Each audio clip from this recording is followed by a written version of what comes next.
unusual for people to be confused by what's on their ballot or show up and something they thought would be on their ballot is not.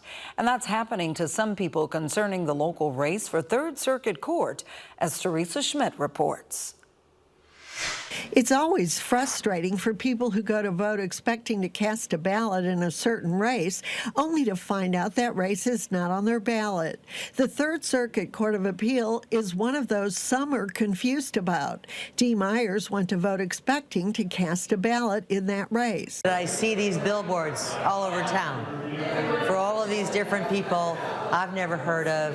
Johnson, Simeon, Bilbo, Davis, big yard signs.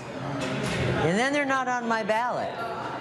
So I say, why aren't they on my ballot? Well, they're on some people's ballot and they're not on other people's ballot. Well, why are they downtown then? At first, she thought maybe it was a mistake, but there's no indication of that.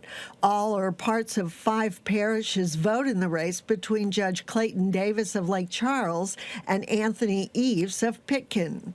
Simply, Myers is not in the district. At least some people on Clarence Street vote in the race, but not those on Iris Street, 1 block over.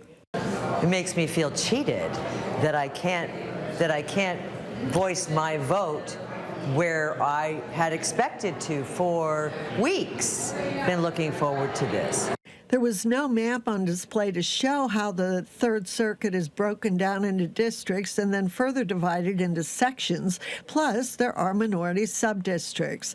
Election officials suggest people do their research ahead of when they plan to vote, so there are no surprises in the voting booth. Teresa Schmidt, 7 News.